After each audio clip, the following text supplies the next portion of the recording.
2026ஆம் ஆண்டில் மக்கள் தொகை கணக்கெடுப்பின் அடிப்படையில் மேற்கொள்ளப்படவிருக்கக்கூடிய தொகுதி மறுசீரமைப்பு நடவடிக்கை தமிழ்நாட்டின் ஜனநாயக உரிமை, அரசியல் பிரதிநிதித்துவ உரிமை ஆகியவை பாதிக்கப்படும் அபாயத்தையும் மக்கள் நல்வாழ்வு திட்டங்களை சிறப்பாக நடைமுறைப்படுத்தியதற்காக தமிழ்நாடு போன்ற மாநிலங்கள் தண்டிக்கப்படக்கூடாது என்பதையும் சுட்டிக்காட்டி 22/3/2025 அன்று அந்த கூட்டுக்குழுவின் முதல் கூட்டம் சென்னையில் நடைபெற்றது.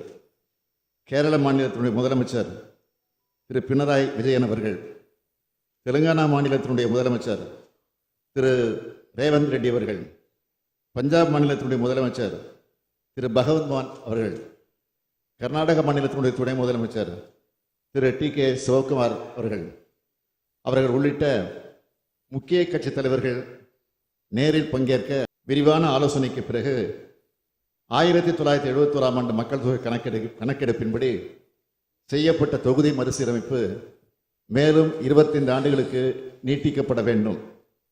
மக்கள் தொகை கட்டுப்பாட்டு திட்டத்தை வெற்றிகரமாக செயல்படுத்திய மாநிலங்கள் தண்டிக்கப்படக்கூடாது. உரிய அரசியல் சட்ட திருத்தங்களை மேற்கொள்ள வேண்டும்.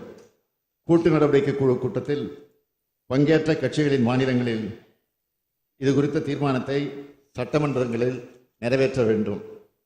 நடைபெறும் நாடாளுமன்ற கூட்டத்தொடரில் இது குறித்து பிரதமர் அவர்களுக்கு கூட்டு நடவடிக்கை குழுவின் சார்பில் சந்தித்து கடிதம் அளித்து முறையிடுவது என கூட்டாட்சி தத்துவம், ஜனநாயக உரிமை, அரசியல் பிரதிநிதித்துவ உரிமை ஆகியவற்றை பாதுகாப்பதில் வரலாற்று சிறப்புமிக்க தீர்மானம் நேற்று முன்தினம் நிறைவேற்றப்பட்டுள்ளது என்பதை இந்த மாமன்றத்திற்கு தெரிவித்துக் கொள்ள விரும்புகிறேன்.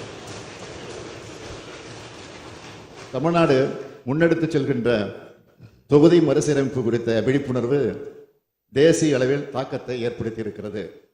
அதற்காக இந்த முன்னெடுப்பிற்கு துணை நின்ற தமிழ்நாட்டில் இருக்கக்கூடிய பிரதான எதிர்க்கட்சி அதிமுக உள்ளிட்ட அனைத்து கட்சிகளுக்கும், கூட்டு நடவடிக்கை குழுவில் பங்கேற்ற அனைத்து கட்சிகளுக்கும் தமிழ்நாடு மக்களின் சார்பில் இப்பேரவையின் வாயிலாக என்னுடைய இதயபூர்வமான நன்றியை தெரிவித்துக் கொள்கிறேன். தமிழ்நாடு போராடும், தமிழ்நாடு வெல்லும் என்ற முழக்கத்தினர் அடுத்த கட்டத்துக்கு எடுத்து சென்று நமது உரிமைகளை, நம்போல் பாதிக்கப்படும் மாநிலங்களின் உரிமைகளை மீட்டெடுத்திட, நியாயமான தொகுதி மறுசீரமைப்பை பெற்றிட தமிழ்நாட்டிலிருந்து நாடாளுமன்றத்தில் பிரதிநிதித்துவம் உள்ள கட்சிகளின் எம்பிக்களை எல்லாம் அழைத்து சென்று மாண்புமிகு பிரதமர்களை சந்திக்க இருக்கிறோம் என்பதையும் இந்த அவைக்கு தெரிவித்து அமைகிறேன்.